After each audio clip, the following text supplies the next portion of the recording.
Grant Robertson. Mr. Speaker, thank you very much for letting me take the call, and also I'd like to acknowledge the excellent speech given in a valedictory, in fact all of the excellent valedictory statements given yesterday, whatever their length. But these are important matters, as the Leader of the House has said.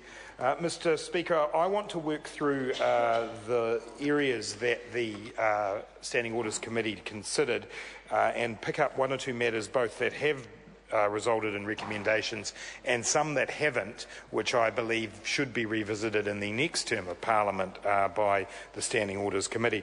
What I would say at the outset is I endorse Mr Brownlee's views that these regular reviews are an important occasion for Parliament to look again at how we do our business and what we can change to improve that business. There were many innovative ideas put before the Standing Orders Committee, both by members of Parliament and parties, and also by those who submitted, and I would like to thank all submitters for their contribution. Not all of the innovative ideas have made it back to the House, and it is fair to say that on the committee there were a range of views about just how far we could go. It's always important to respect your elders, I find, and those who've been here a little longer than myself, and so we attempted as a committee to come to a consensus, and it is those recommendations that are with us today, but there are a number of matters that could be considered again in the future. Just working our way through, and one just side note is that a very minor change has been made to the standing orders to recognise that if Anzac Day or Waitangi Day falls on a Saturday or a Sunday, the following Monday is not a working day. And that's a good reminder of the excellent piece of legislation that was passed in this term of Parliament under the name of the Dr David Clark to ensure that New Zealanders, well, my colleague says who was it written by. I'm too modest to note the author of that legislation, but just to say that it's good to see that particular law now having some effect, and we look forward to 2015 when that has its first... that's just giving hard-working New Zealanders their full allotment of holidays every year, and I'm sure Mr Brownlee, even if he voted against it, is pleased that that's now happened. Mr Speaker, I want to also make reference to the question of a review that the Speaker will be undertaking around the prayer at the start of each day. The current prayer was adopted by the House in 1962.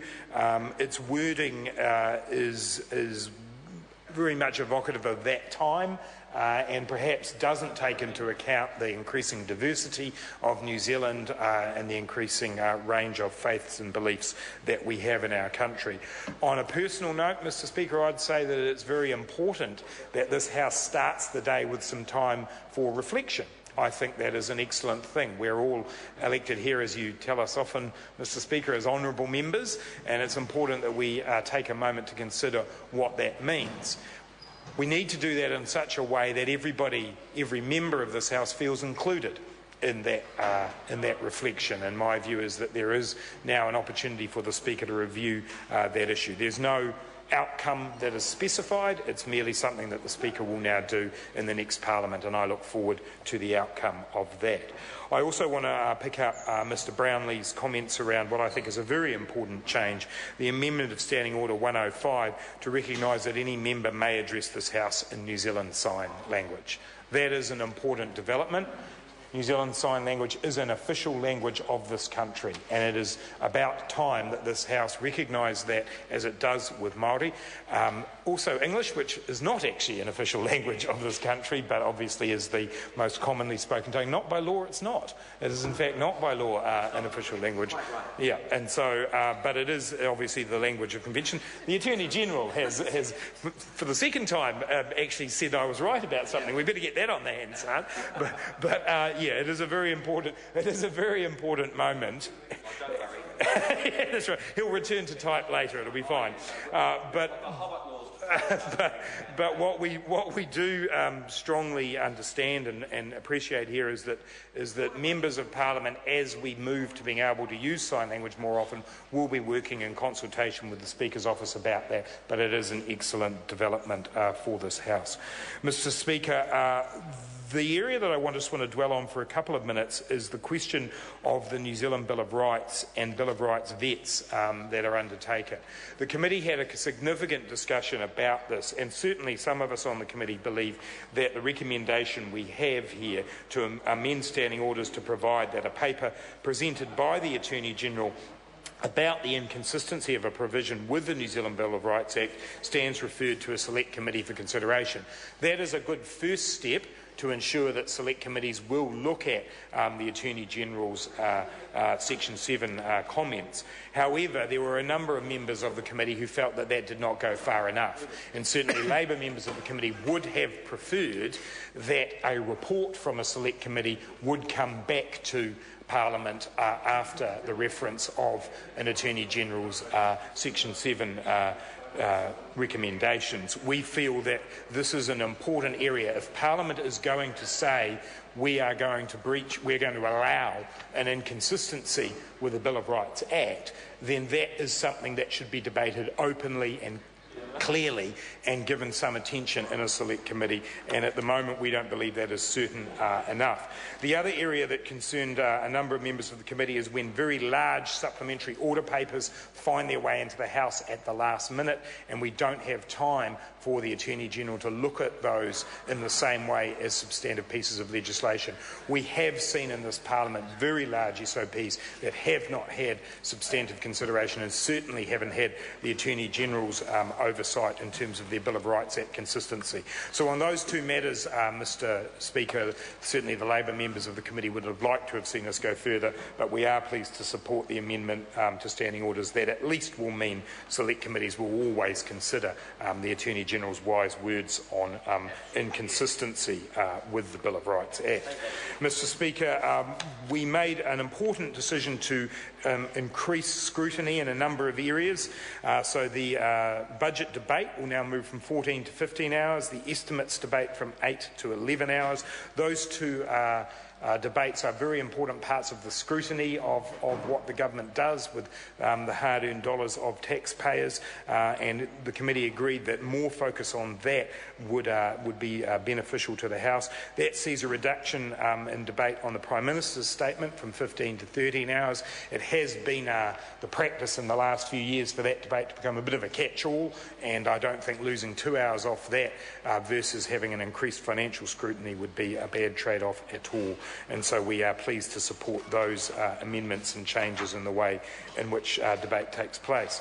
Another area, Mr Speaker, where we felt the committee didn't go as far as it could have was in the question of what to do with petitions and e-petitions and online engagement. And I am of the strong view that this is an area where Parliament could do a lot more to engage with the communities that are interested in our work. So much of what happens in political debate nowadays happens online. And it is, all of us know that the signing of e-petitions is now the way in which many people express themselves politically rather than going to a public meeting or rather even than filling out a written petition. It's my strong view that we would encourage more interest in Parliament if we were to adopt something like a process where a threshold is reached on an e-petition and that generates a debate in Parliament, or at the very least a petition being referred to a select committee for some significant consideration. We need to do more to engage with the public about how our democracy works and what people can engage on. We could have taken that opportunity here, and I'm sorry that we didn't. There are, as Mr Brownlee has mentioned, occasions for set topic debates, which we also endorse. I do believe the debate on the Health Committee report was a very, very good one. We can do more of that, perhaps using the extended hours provision a little more there, and we can look at that in the next Parliament. But we do need, as a Parliament, to think of new and innovative ways of engaging with the public, and I would urge the Standing Orders Committee to take another look at this next time.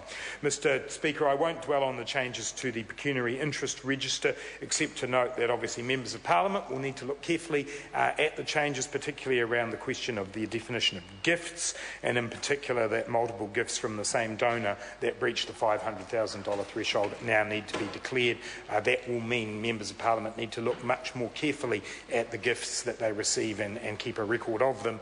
Should they end up over $500 if you get perhaps 3 or 4 smaller gifts from the same person within a 1-year period. There are a number of changes around the definition of gifts, description of real property, unit trusts, discharge debts, and so on that will make a change for us. But overall, Mr Speaker, there are some very useful advances in the report of the Standing Orders Committee.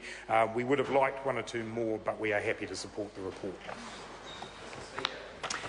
I call the honourable member Gareth Hughes.